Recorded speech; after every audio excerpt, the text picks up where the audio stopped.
आप इस समय देख और सुन रहे हैं रेडियो एमिटी 107.8 FM और मैं हूं आपका दोस्त आरजे रुद्र। इस समय हम मौजूद हैं सरफराबाद में और यहाँ की सारी आशाएं हमारे साथ में हैं और इनसे बात करेंगे कि क्या क्या इनको चैलेंजेस आते हैं जब ये फील्ड में जाती हैं।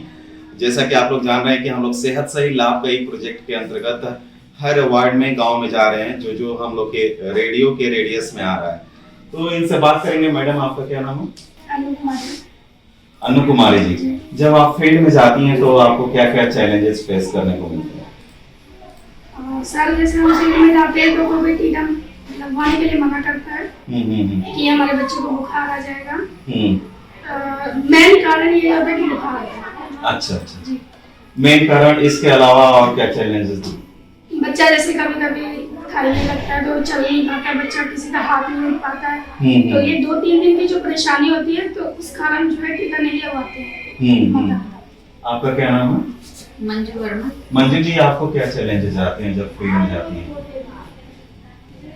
वो लोग काम पे जाते हैं, बच्चे जो रहते हैं तो अपना घर पे रहते हैं, माँ बाप उनके जाते हैं काम पे, तो वो लोग की 3 दिन की छुट्टी नहीं मिलती है, जो कि 2 दिन बुखार रहता है तो उनको संभालने के लिए कोई नहीं रहता है, तो इसलिए वो लोग टीका नहीं लगवाते हैं।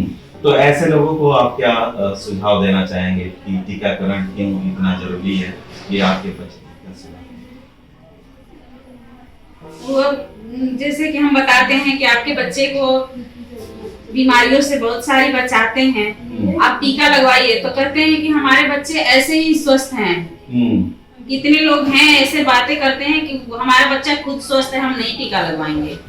हाँ, हमारे बच्चे को कोई बीमारी नहीं होती है, नहीं होगी। अच्छा, आपका क्या नाम है?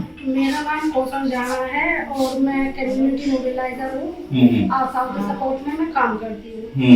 और फील्ड में जो चैलेंज आ रहा है वे ये है सर कि हमारे बच्चे को तो टीका लगने से बीमार हो जाते हैं। जो पेंटा का टीका है उससे बुखार आता ही आता है बच्चे को, कि ये बीमार हो जाता है तो हमारी ड्यूटी छूटती है, 3-4 दिन लगते हैं, फिर बॉस उनकी सैलरी काटते हैं। कुछ तो ऐसे ही हमारे घर परिवार होते हैं। कुछ ऐसे भी है फील्ड में कि लड़की हो या लड़का हो, हम टीकाकरण इसलिए नहीं करवाते कि आगे चल के जब इनकी शादी होगी इनको फिर बच्चे पैदा नहीं होंगे। ये भी सवाल आते हैं। और एक होता है डायरेक्ट ही मना करने वाला कि हम तो टीका लगवाना ही नहीं, चाहे आशा या MYC कराए या सुपरवाइजर आए या डिस्ट्रिक्ट मजिस्ट्रेट है, कोई भी आए, उनको टीका नहीं लगवाना तो नहीं लगवाना। एक वेब वो होता है जो आनाकानी करता है, जैसे कि आशा बहन जी गई और मैं भी साथ में गई, हमने बोला आप अपने बच्चे को टीका लगवा लो, तो वो बोलती है आप चलो और हम आते हैं, लेकिन वे नहीं आते। ऐसे कई बार होते हैं, हर बार जाते हैं, हर बार लिस्ट में बच्चे को लेते हैं, लेकिन वे नहीं जाते। वे यही बोलता है कि आप चलो और हम आते हैं। लेकिन हमारी यहाँ से बहुत अच्छी है, वे कार्य करती है समय पर और जाती भी है, लेकिन वे नहीं करते। उनके लिए हम तरह तरह की मीटिंग भी करते हैं। उन मीटिंगों में कुछ बजट भी आते हैं जो हम उनको खिलाते हैं, जैसे कि ठंडा हुआ, चिप्स हुई, वो इसलिए कि ये समझ आ जाए इनको और ये अपने बच्चों का टीकाकरण टाइम से करवा ले। लेकिन नहीं, कुछ परिवार तो ऐसे हैं, मने कर दी तो मने ही है, ये टीका नहीं करवाए। तो ऐसे परिवार के लोग जो सुन रहे हैं रेडियो एमिटी को, उन्हें आप क्या बताना चाहेंगी? मैं तो यही बताना चाहूंगी कि एक टीका 5 जानलेवा बीमारियों से बचाता है और हमारे भारत में 12 जानलेवा बीमारियों के टीके लगाए जाते हैं और टीके बहुत ही अच्छे हैं, स्वास्थ्य के लिए अच्छे हैं। अगर बुखार आता है, जब भी प्राइवेट डॉक्टर से जाकर टीका लगवाते हैं, दवाई लेते हैं, वहाँ तक भी हम जाते हैं, फिर दूसरे से भी जाते हैं, फिर सरकार सुविधा दे रही है, उसको लेने से क्यों इनकार करे? वो टीके हमें लगवाने चाहिए ना, हमारे लिए भी अच्छा है, हमारे बच्चों के लिए भी अच्छा है। फिर जब महिला गर्भ से होते हैं तब भी वो टीका लगवाते हैं, क्योंकि माँ की भी और बच्चे की भी, दोनों की सेफ्टी रहे, इसीलिए टीके लगवाए जाते हैं। टीकाकरण कोई बुरा चीज नहीं है, ये सुरक्षा, अच्छी है, सुरक्षा कवच, ये सुरक्षा कवच है। जी। आपका क्या नाम है? सुमन जी, आपके साथ क्या चैलेंजेस आते हैं जब आप फील्ड में जाते हैं? आपसे हम बात करेंगे जो प्रेग्नेंट वुमेन होती हैं उनके। जैसे प्रेग्नेंट महिलाएं हैं, वो तो 3 मंथ की होती हैं, तो गर्भ में पड़ती, तो वो मुझे बता देती कि दीदी मैं प्रेग्नेंट हूँ, मैं 3 मंथ हो गए, मुझे टीके लगा, तो समय से लगा लेती हैं।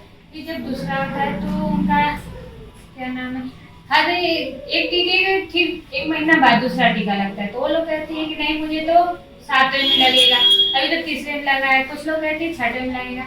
तो हम लोग का कंसर्न ये होता है कि देखो जब तुम्हें पहला फर्स्ट टीका लगा है, तुमको सेकेंड 1 महीना बाद ही लगेगा, चाहे जब भी लगे टीके। तो फिर लोग कहते हैं अरे दीदी जैसे कि टीके तो हमारे 3 मंथ हो गए, हमने जैसे क्या होता है तुम गर्भ से हो, अभी फर्स्ट महीना हुआ है, तो तुम्हें पता चले तो पता चलते ही गर्भ में टीका लगना चाहिए, क्योंकि बच्चे और माँ दोनों सुरक्षित होने। अगर तुम्हें कोई दिक्कत प्रॉब्लम हो रही है तो बच्चे को इंजेक्शन से सुरक्षित महसूस होगी। और सर टाइम से सभी लोग टीके लगवा लेते हैं, और थोड़े से यही बच्चे वाले प्रॉब्लम से बुखार हो जाता है, वही टीके नहीं लगवाते। तो ऐसे लोगों को आप लोग क्या संदेश देना चाहेंगे? बुखार होना ये नॉर्मल है, आप लोग क्या नॉर्मल है, नॉर्मल है। बुखार सरकार की दवा है, थोड़ी सी बुखार तो आएगी, 3 से 4 दिन बुखार है। अगर आप सरकारी लगा रहे तो फ्री सुविधा है, अगर आप प्राइवेट लगा रहे पेंटा फर्स्ट लगा रहे तो उसमें 5 टीके होते हैं, जो कि प्राइवेट 5,000 के लगते हैं। आपको सरकार फ्री दे रही है, तो उनको फ्री थोड़ा सा क्या होता है, प्राइवेट वाला दवा का थोड़ा सा अलग होता है, उनसे बुखार नहीं आते बच्चे। तो जिसके पास पैसे होते हैं तो प्राइवेट लगवा लेते हैं, और जिसके पास नहीं होगा तो भाई सरकारी लगवाना पड़ेगा, और सरकारी के लिए थोड़ा सा टाइम देना पड़ेगा, 4 से 5 दिन के लिए बच्चा उनका स्वस्थ हो जाएगा। तो आप लोग को समझना भी चाहिए कि आशा आप लोग के घर जा रही हैं और आपके बच्चे के लिए और आपके लिए इतना कार्य कर रही हैं, तो इनका आप लोग सहयोग करें और समय पे टीका लगवाएं।